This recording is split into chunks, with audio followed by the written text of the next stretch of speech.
this person bought 1,000 broilers. They wanted 1,000 broilers, but the chicks were for almost a month, and imagine they looked like 1 week chicks. Imagine that situation. The gentleman was crying. The gentleman was so frustrated. Good evening, folks. I hope you're doing fine. Let me be honest with you this evening. If you're doing poultry farming in Uganda, your biggest risk isn't diseases.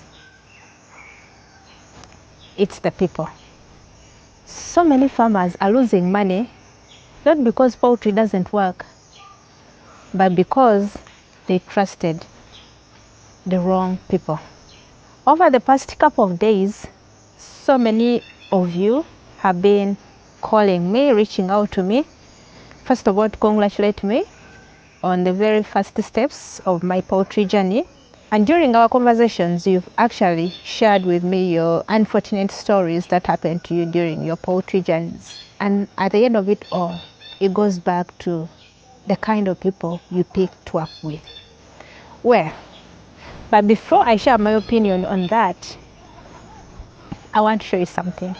I'm in the village, and it rained so heavily. We came on site to supervise the work, but since we came, it's been raining heavily. Alhamdulillah. But there's something beautiful I want to show you.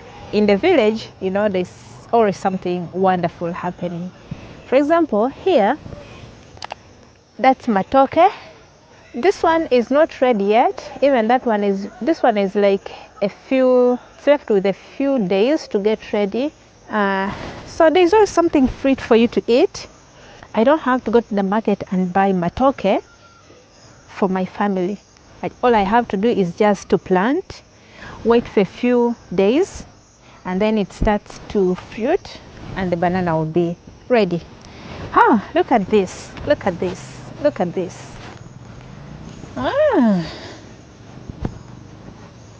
This is an avocado.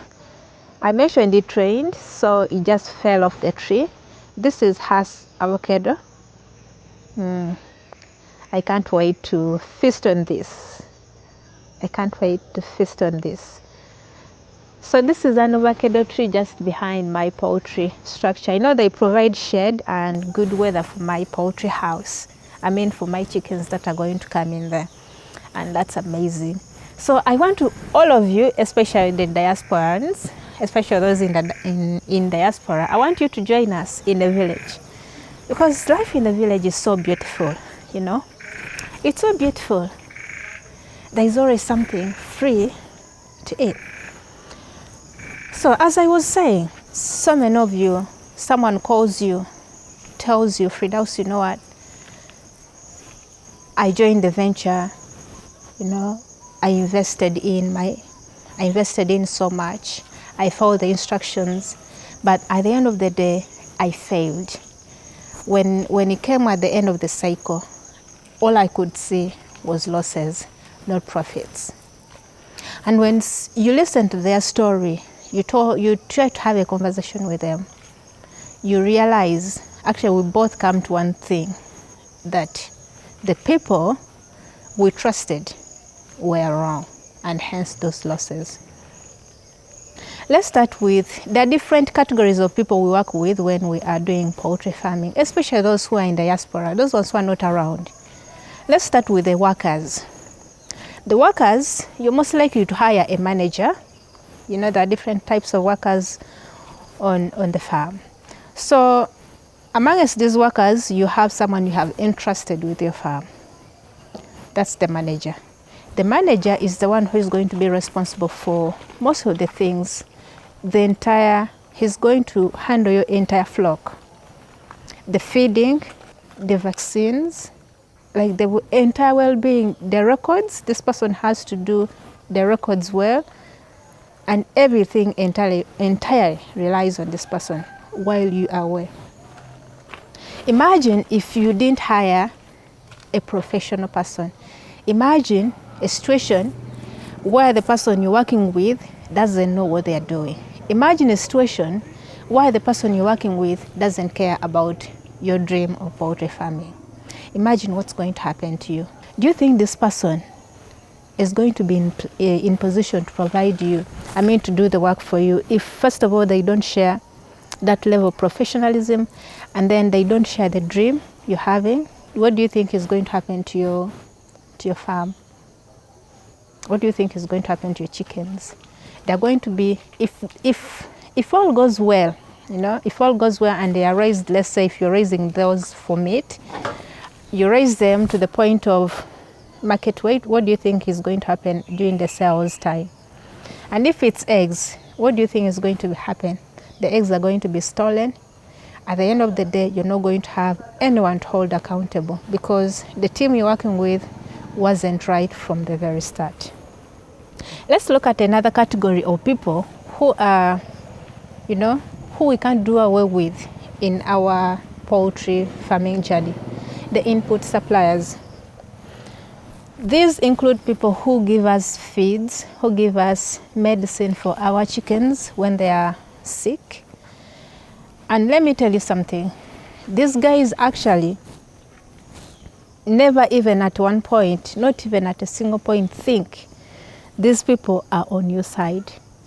Don't even ever imagine that they are about your poultry dream.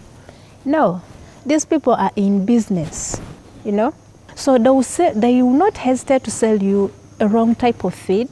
They will not hesitate to sell you feeds expensively. They will not hesitate as long as they're making sales. That's what matters to them, not your farm. So imagine if you're dealing with the wrong input suppliers. Let's look at the guys who provide equipment. If you're buying equipment for your poultry farm, the drinkers, the feeders, everything, there are those ones who use cages. There are those ones who use waterline systems. Imagine if the person you are buying these supplies from, they're not honest. They're going to sell you cheap products, not even cheap, but fake products. And you will use them and they will not be doing the job for you in the poultry house. Let's talk about the vets or the guys who work at the drug shops. If they realize that this person is not actually on the ground and the person, let's say the worker, is not strict enough, they'll sell you even the things you do not need or the medicine that your chickens do not need. Imagine that situation.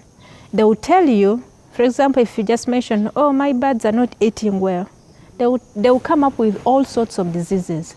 And yet your birds are very healthy. But they will tell you, your birds are sick, you need to buy this and this. Actually, oh, you need to boost these chickens. You need to buy because they're doing that. It works for them, they're making money, and it's not working for you.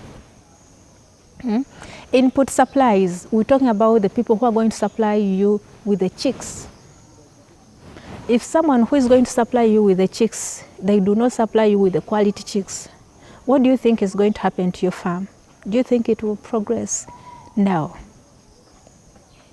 Imagine a scenario where you have bought chicks. Last time I was on social media, and I stumbled on a video where someone was crying. This person bought 1,000 broilers. They wanted 1,000 broilers, but the chicks were for almost a month, and imagine they looked like 1 week chicks.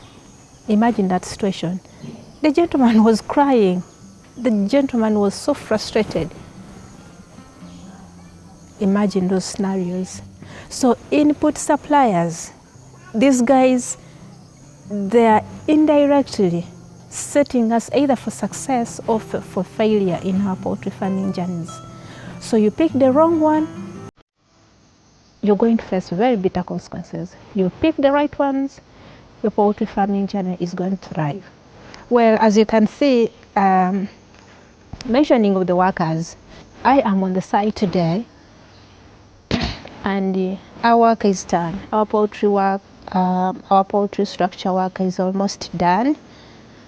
Today, I arrived early, but the rains didn't allow the team to work properly. But let me show you what has so far been done.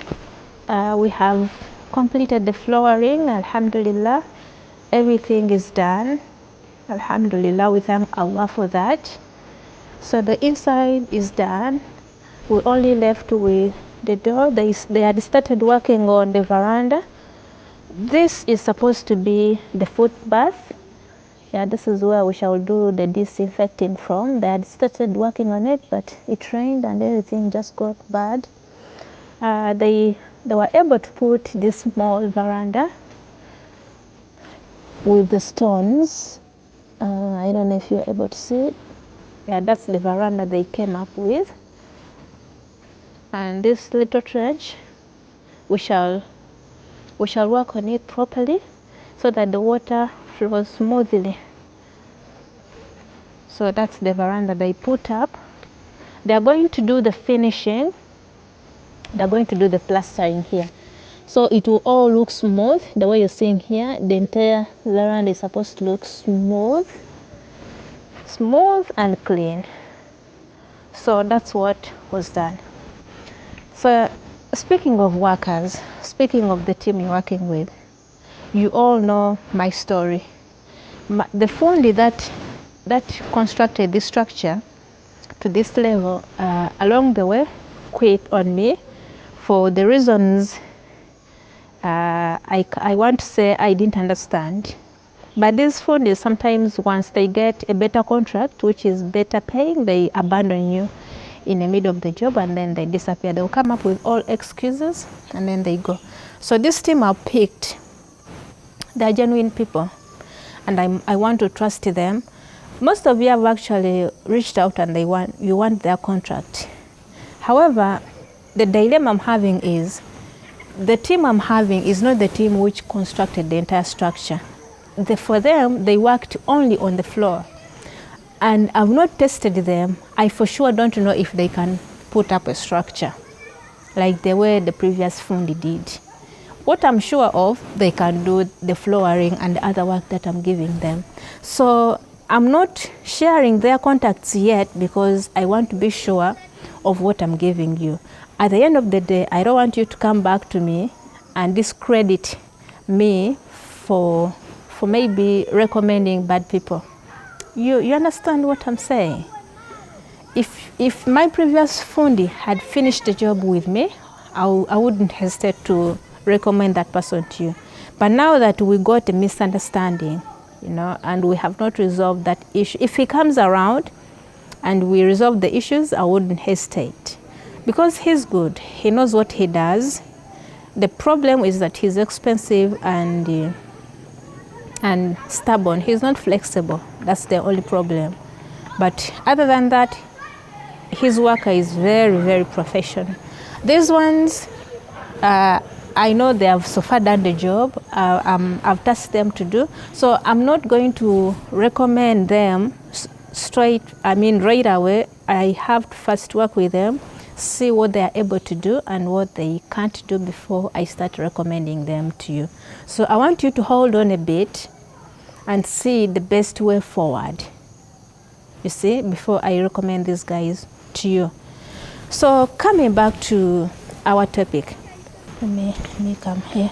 I'm actually impressed by what they are putting up here, but this one, I want them to add another, what is it called? I want them to add another line, another brick for lines. I want it to be a bit, these are 2 courses. I want them to add a 3rd course on this, just to be sure. I was here when it was raining and I wanted to see the situation, what really happens when it rains very badly. Okay, so let's talk about the trainers. The trainers, the people you go to get education from about poultry farming.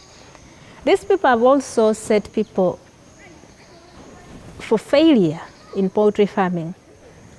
They pose as poultry trainers. They pose as people who can give you knowledge about poultry farming. But in fact, these people you're getting information from, they've never even raised the chick from day one up to maybe maturity. They have no idea. They have no idea on what it takes for one to raise a chick from day one. All they know is just theory. So be careful who you get knowledge about poultry farming. Be careful about them. Be very careful. These are people who will train you for one day and they think that's enough. You train someone for one day and you tell them, oh, you're good to go. No. One day is not enough for someone to learn about how to raise chickens from day one up to maturity, or up that point when they will start laying, or up that point when you're going to take them to the market. No, you can't. It's not possible. And I've seen it happen so many times. Someone will supply with the chicks and they will be like, I'm going to give you a training for one day, just a few hours, not even one day, just a few hours. And they'll send you to go. And what's going to happen to you? So be sure who you get your trainings about poultry farming from. It's very important. It's very important. Most of these people, let me tell you, poultry is different for everyone. Poultry is very different for everyone. It's like relationships. It's individual specific. Let's avoid this generic information about poultry farming. Don't get generic information about poultry farming and you think you will succeed. Trust me, they are going to set you for failure. There's so many nitty-gritties that happen and they are very specific for individual farms. It's not like that. And this brings me to the issue of social media. Most of us have actually learned about poultry from social media influencers. Let me tell you about, I'm a content creator myself. But let me tell you something. Being a content creator about poultry, it's not like another content creator around there, because this is about education. This is not about entertainment. This is not about views. This is not about making sales. And as you are aware, most people who give you, whom you go and follow, all they give you is motivation. They will motivate you and you actually all get inspired. You go buy chicks from them. You all, they motivate you, they inspire you. You feel overwhelmed, and before you know it, you've already invested in something you've not even understood. Because someone was just got their camera, they looked into the camera, they told you about how successful they are.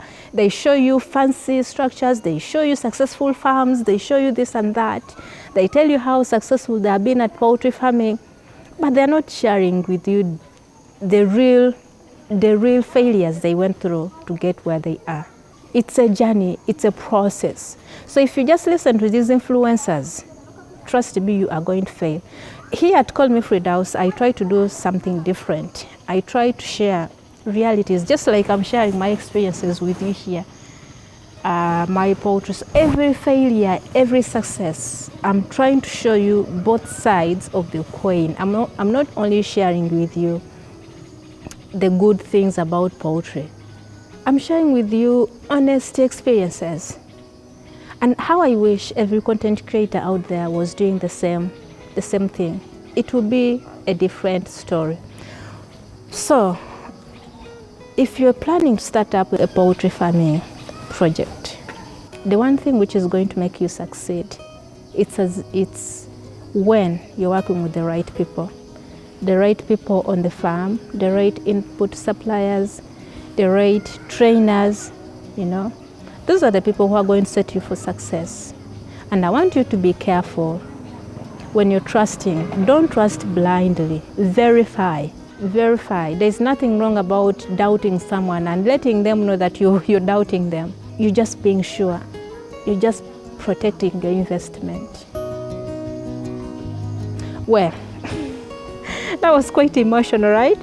I just want us all to succeed, don't blame me if I get so emotional, and of course I'll continue sharing these emotional stories with you until we all get poultry farming right. And with that, I want you guys to give me a like for this video, but also subscribe to the channel. We are on the road to 50K subscribers, and I'm trusting you guys with that.